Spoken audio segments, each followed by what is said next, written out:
Hello everyone.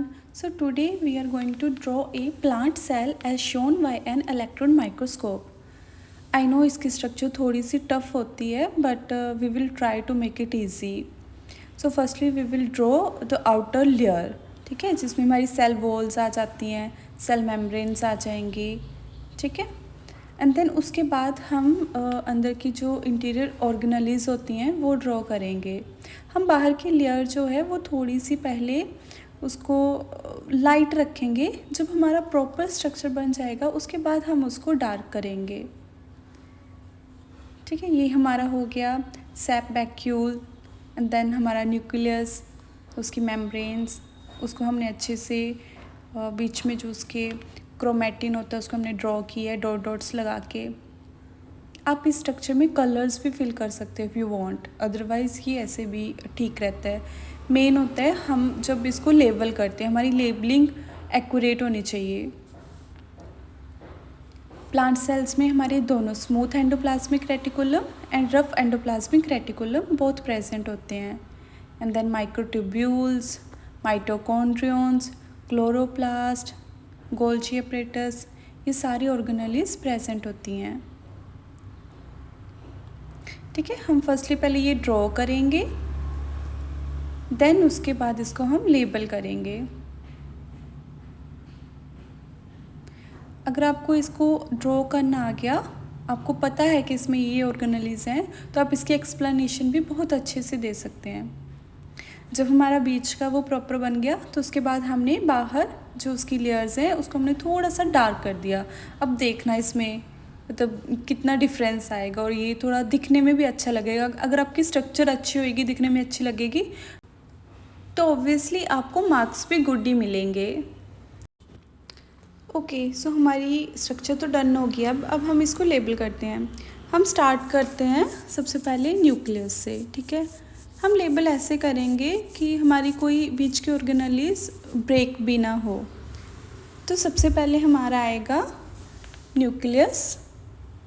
ठीक है, अब हम न्यूक्लियस को ही सबसे पहले कवर कर लेते हैं.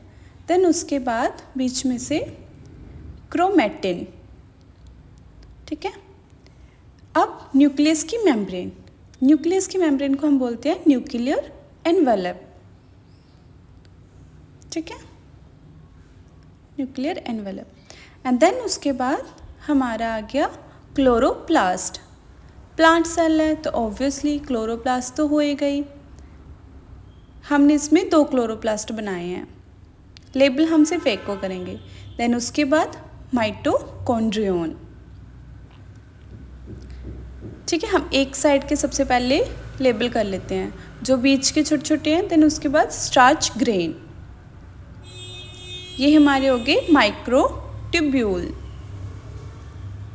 माइक्रोट्यूब्यूल्स बहुत है इसमें. और प्लांट सेल में एक बड़ा सा होता है सैप वैक्यूल. और सैप वैक्यूल की जो लेयर होती है उसको हम बोलते हैं टोनोप्लास्ट. ठीक है, अब देखो हमारे एक साइड की जो है वो सारी चीज़ें कवर होगी. देन उसके बाद अब ये आ गया हमारा न्यूक्लियस के ऊपर smooth endoplasmic reticulum. Done. Now smooth endoplasmic reticulum हमारा हो गया. देन उसके बाद rough endoplasmic reticulum. Rough endoplasmic reticulum के ऊपर छोटे छोटे से डॉट्स रहते हैं. ठीक है, अब हम देखेंगे हमारी सारी ऑर्गेनेली लेबल होगी है. अब हमारी रहती हैं, ये देखो न्यूक्लियस कवर हो गया. न्यूक्लियस के ऊपर ये हमारी रहेगी गोल्जी कॉम्प्लेक्स. ठीक है, अब हमारी एक साइड की सारी कवर होगी. ठीक है, अब हम करेंगे अपनी वॉल्स को लेबल. सबसे पहले सेल वॉल.